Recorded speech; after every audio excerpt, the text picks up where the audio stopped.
VIBErations Podcast, Part 23, Martin Malden. Hi, I'm Gary Brightman, and this is my weekly podcast called VIBErations. Established in 2018, Vibe is a book and music shop situated in Mui Wo on Lantau Island in Hong Kong. So what's been happening in the shop over the past week? Last Saturday we hosted our second event of the year at Vibe. Patrick Dransfield gave a very engaging presentation on his new book Tracks of Time, Moments of Transition, and also photography in Beijing and China. You can view it on our YouTube channel, live at VIBEHK. And please subscribe if you want to see more events, interviews and podcasts from Vibe. Our next presentation will be on Saturday the 1st of May with Martin Ludlow presenting on his new book Porridge and Honey. Martin was the interviewee in our last podcast, episode 22. We're now accepting bookings for this event via email at vibehk@icloud.com. The event is also advertised on lantaunetwork.com.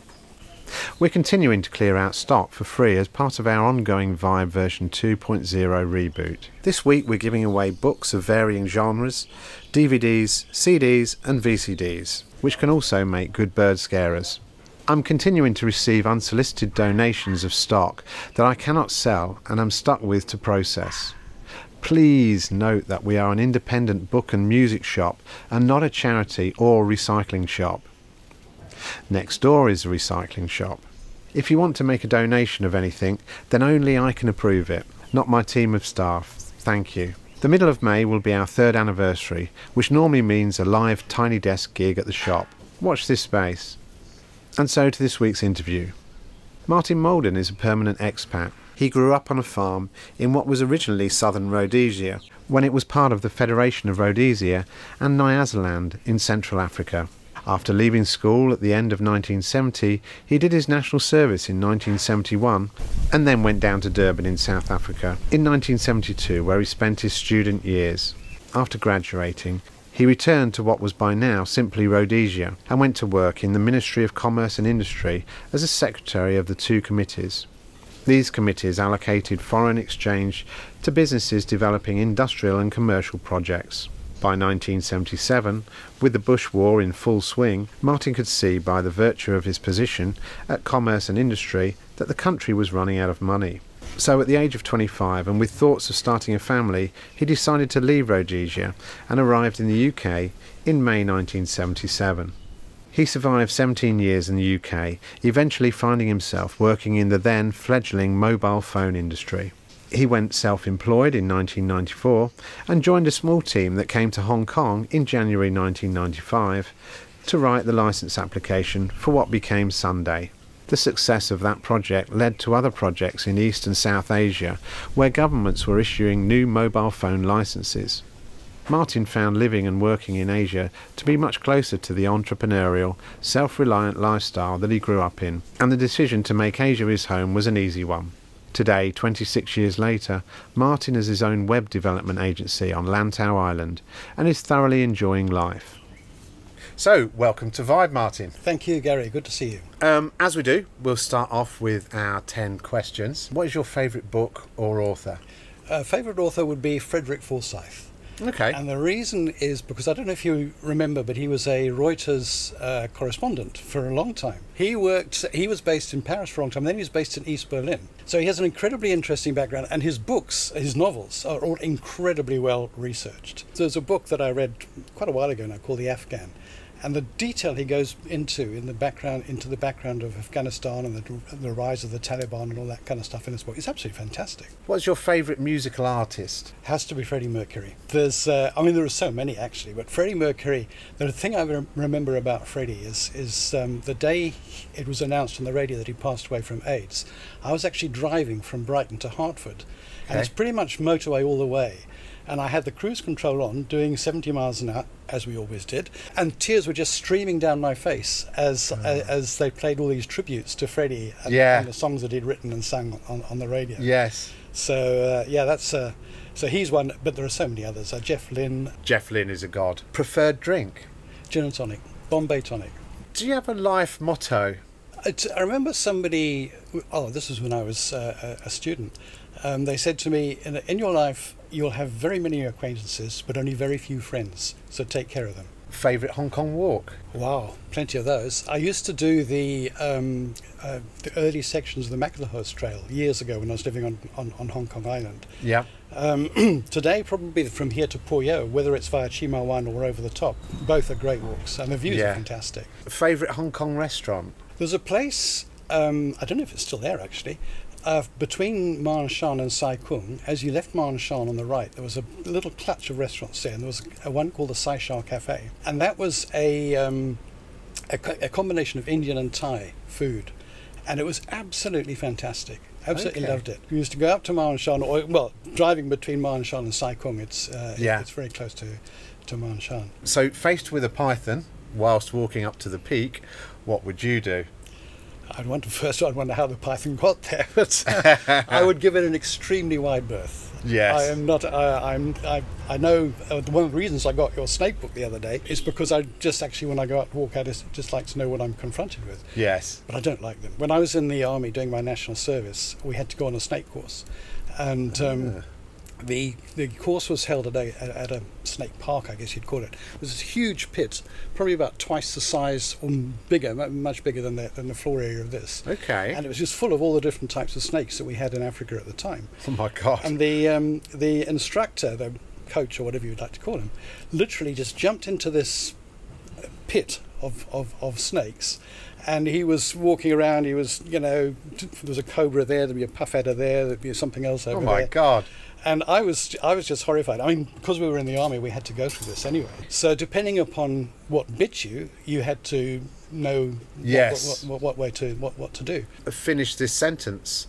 I live in Hong Kong because it's a very easy place to live. You can live, particularly here on Lantau. You can actually, Hong Kong's always said to be such an expensive place, but actually you can live here pretty economically. Yes. If you don't have to, rent is always the biggest killer. Yeah. But you can live here if you own your own place. You can live here, pretty cheaply, really. Yeah. So I live here because it's easy to live here, and the lifestyle we have here on Lantau is fantastic. What's your favourite area of Hong Kong? Two places that I really love are, one is the top of Sharp's Peak, because the views from there are just absolutely stunning. And the other one... Just remind me where Sharp's Peak is. It's in Sai Kung Country Park. It's just off section 3, I think it is, of the Maclehurst Trail. Okay. So when you go, you start on the Maclehurst, you start in, I think in Sai Kung or wherever, and you get down to Dai Long 1. Okay. And then, so I think it's section 2. Section 2 goes from Dai Long 1 to where the road crosses, before you go up to the road down to the pier. Okay. So Sharp's Peak is off, if you're going that way around, Sharp's Peak is off to the right. Right, okay. And it's one of the peaks, one of the promontories out on the east side of the territory. Okay. And it's quite an easy climb, but when you get to the top there, wow, it's just like, it's a fantastic view. What made you move to Hong Kong, and when was that? I came to Hong Kong originally as part of a small team to write the license application for what became Sunday, and then subsequently became PCSW Mobile when PCSW bought it. So that was in January of 1995. There were 4 of us in the team, and we wrote this very creative license application. Sunday was originally owned by guys like the Disticom crew. Rick Siemens, Simon Murray was involved. Right. All these old China hands who were all involved with Hutchison originally. Yeah. So we came to do that.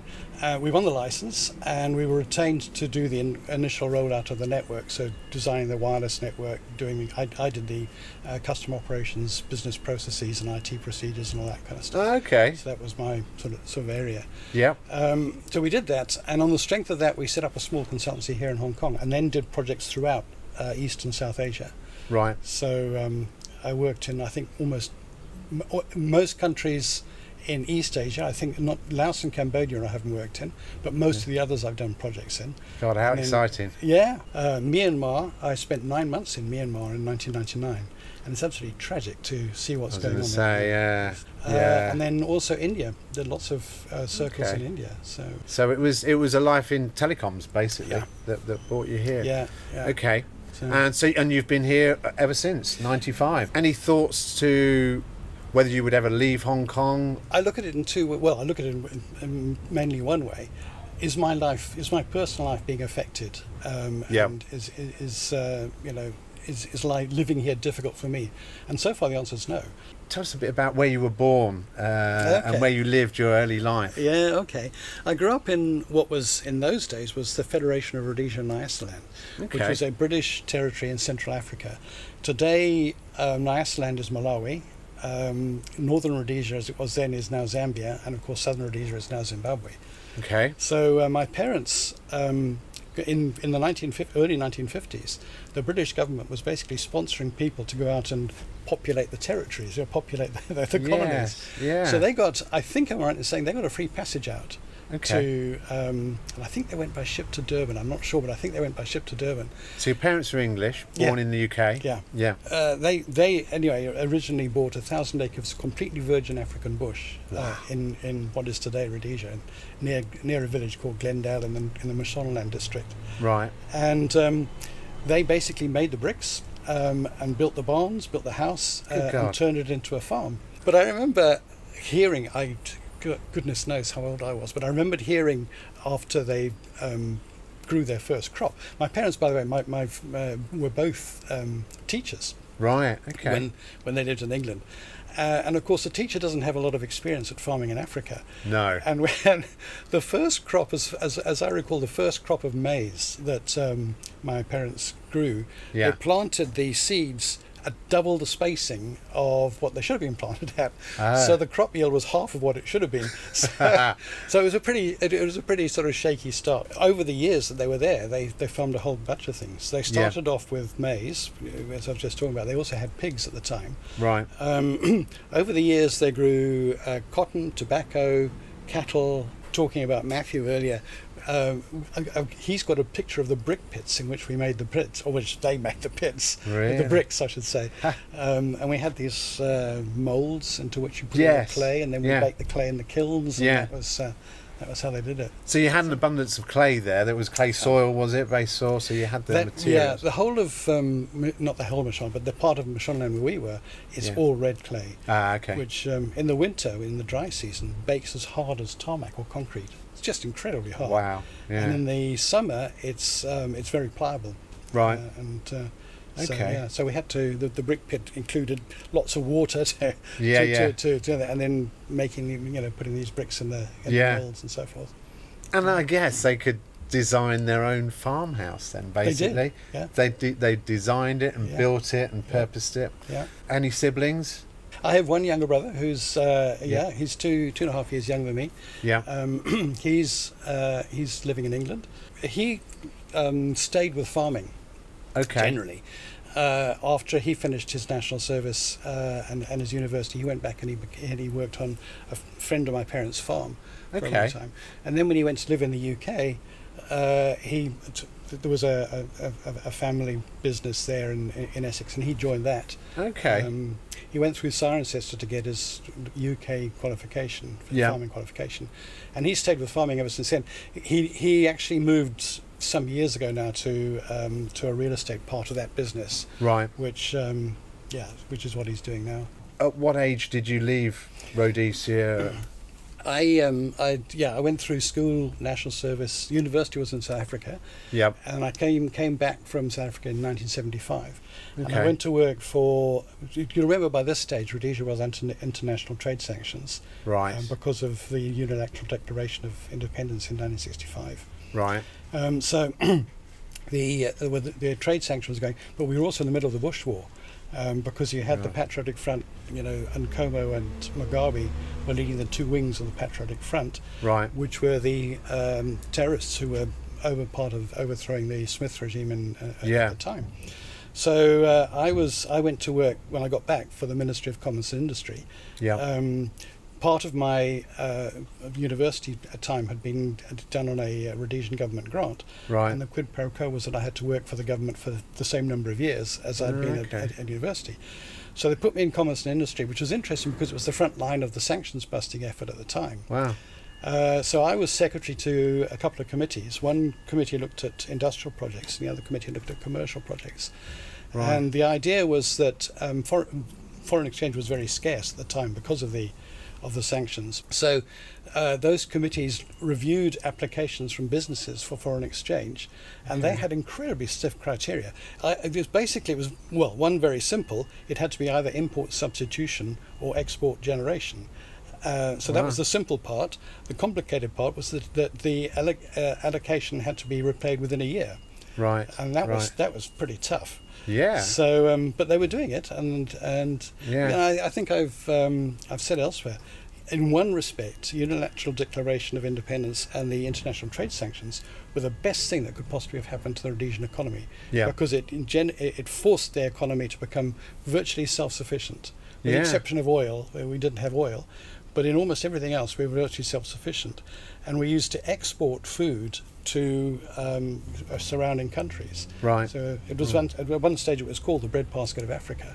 Yeah. Because we used to export food to all the surrounding countries. It must have been quite frightening times to live there, though. Yeah, it was. But it's one of those things that when you're part of it, you don't really realise that it's developing in the way. And that was the same there. Yeah.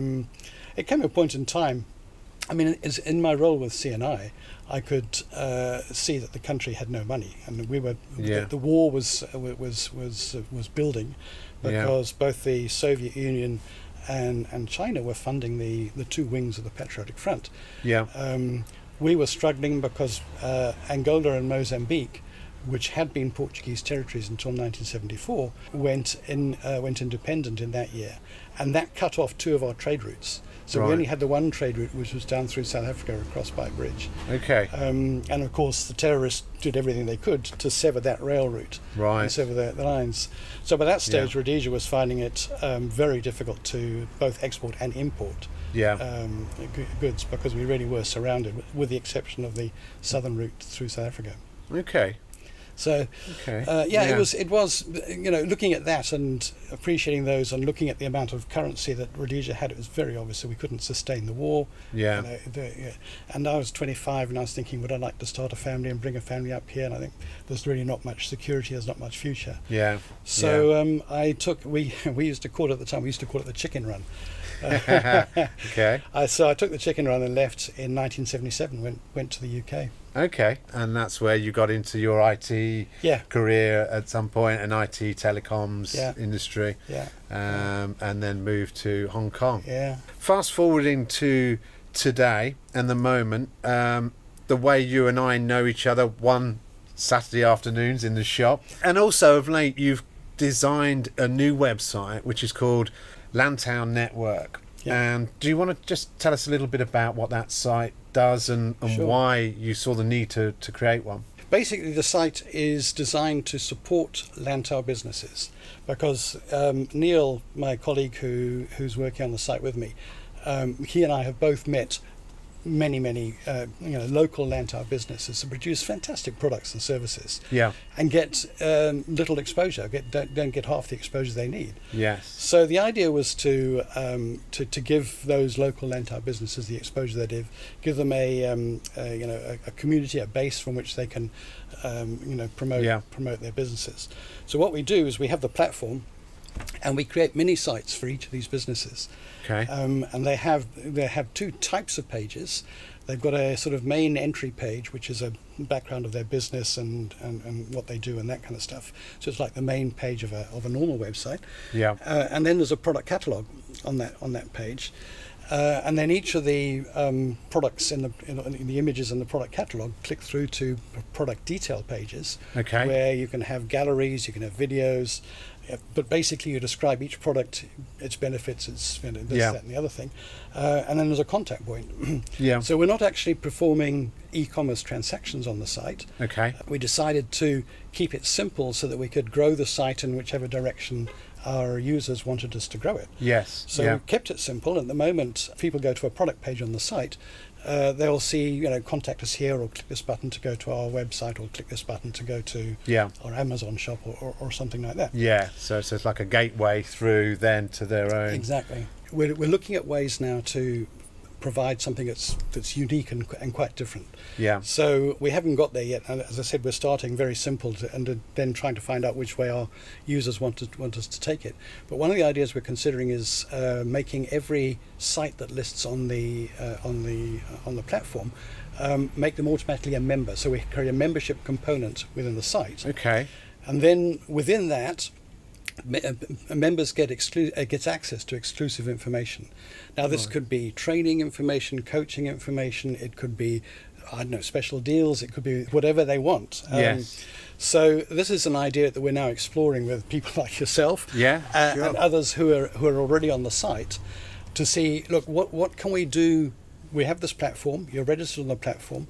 What can we do that would make it unique and useful and special for you? Yes. Mr. Business Owner. Yeah, yes. Or Mrs. Yes. Business Owner, whatever. Yeah. Because there's a number of ways we could take it. I mean, we can do a membership site.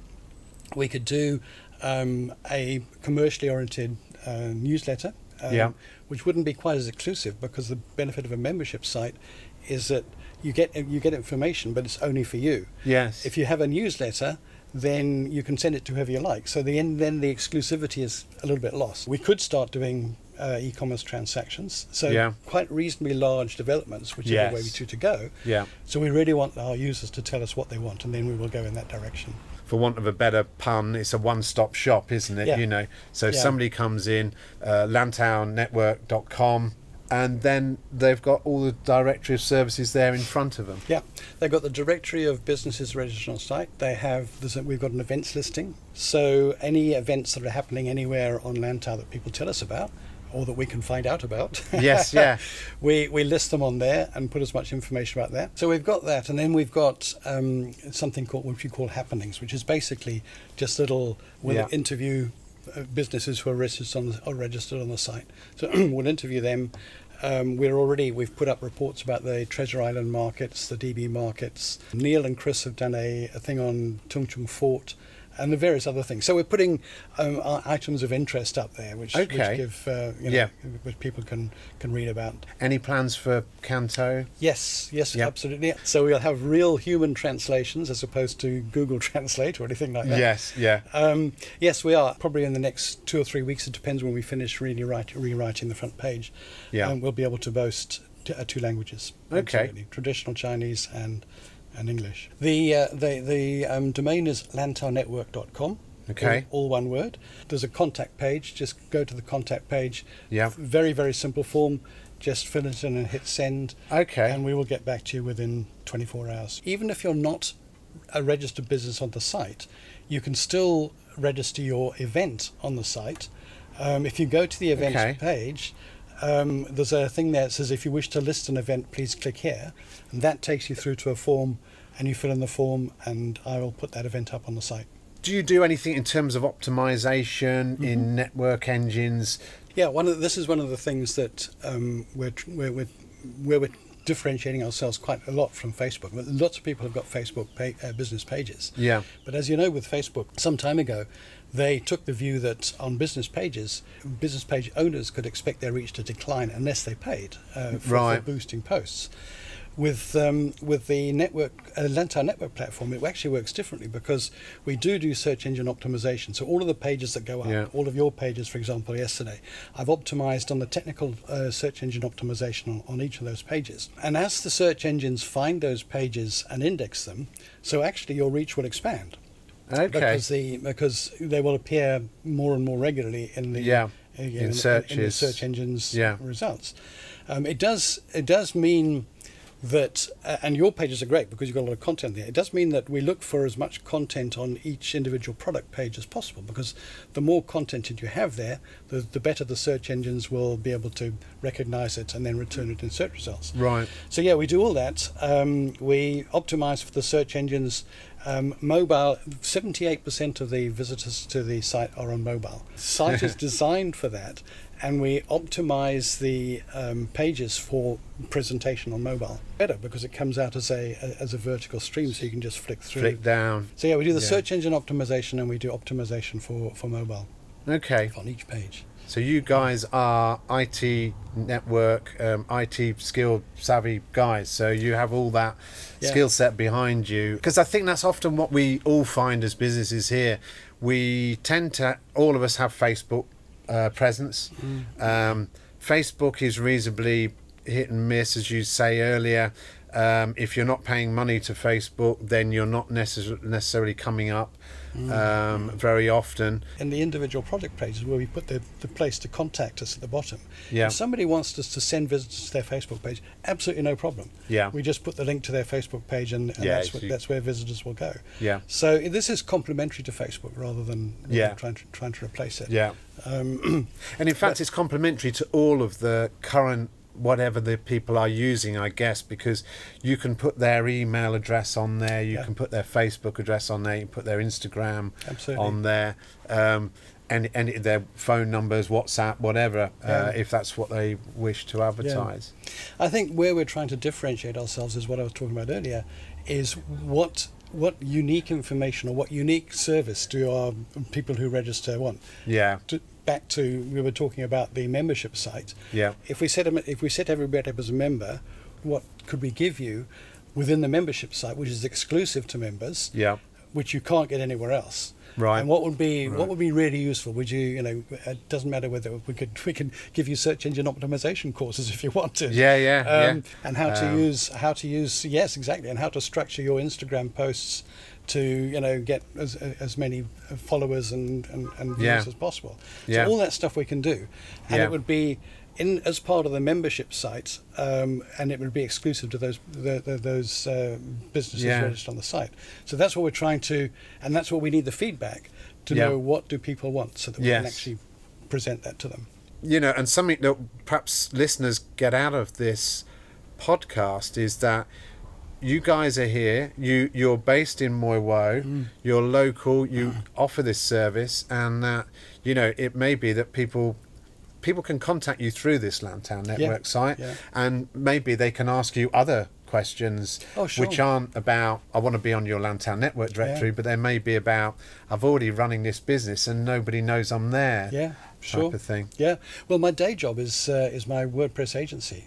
That's Able Dragon has been set up since 2009. That's right. So Able Dragon. Yes. Or abledragonmarketing.com. Well, actually, abledragon.com gets there as well. So that's my day job. Just finally, I mean, so far, Lantau Network's been going, I think, a few weeks? 6 weeks. 6 weeks. And what sort of businesses are already on there? Oh, we've got actually quite a nice range. We've got the kitchen cheese shop. The kitchen cheese shop. Now, I learnt from you that Mark, who we all know, in the kitchen that we know, that does great food, also sell cheese. Yes, exactly. So there's something good. And it's interesting because we talk about giving businesses a mini site. Mark's mini site has 26 pages. So that's a reasonably large mini site. Good on him. So we've got the cheese shop, we've got Littlefield Bakery over in Cheungsha. We have Oneness Holistic Workshop, which is aromatherapy and burn therapy. She's up in Pak Nang Heung. We've got you. We've got Vibe. We've got. You got the carpet cleaning guys. We've Rob, got Rob. Echo, Echo Cleanse, Rob. And we've got Hillian Sue, who is kite surfing instructor. She was the Asian kite surfing champion, I think, a few years ago. I can't remember the exact story, but yes, she's on there. So and then I'm immediately after this, I'm going down to see the Humble Room. The people at the Humble Room, they're not on there yet, but they've reserved 2 slots actually, because they have the Humble Room, and then they have the allotments, little farm allotments over there just by Luk Te Tong. Oh right, yes. So they do that. That's who we've got at the moment. There's a few people have written and said, what do we have to do? And I've told them what they have to do. So we're waiting for some more, for more inputs to come in. So it's building reasonably steadily, and it's starting to become, a sort of a. Back in the old days in the UK, you'd have a Yellow Pages or whatever. You'd have a Thompson Local or whatever, some sort of local directory that told people, new people. Because I think now we're getting increasingly new people moving to Lantau. I think this would be a very useful source for them to find out what's happening and where to go and on what basis people are operating. Yeah, absolutely. Yeah. That just remains for me to say, Martin Malden, thank you very much for coming to Vibe. My great pleasure, and thank you for having me. You can listen to all our podcasts published at SoundCloud under Gaz, or on YouTube under Live at Vibe HK, or follow the links from my website at vibehk.com. Finally, a reminder that Vibe is open 7 days a week, every day of the year, from 12 noon until approximately 6:30 p.m. Well, that's it for another week. Thanks for listening to the 23rd Vibe Book and Music Shop podcast called VIBErations. I'm Gary Brightman. You get my vibe? Can you imagine what this old island must have looked like to those Dutch sailors when they first saw it? Fresh green. Like a dream of a new world. They must have held their breath. Afraid it would disappear before they could touch it.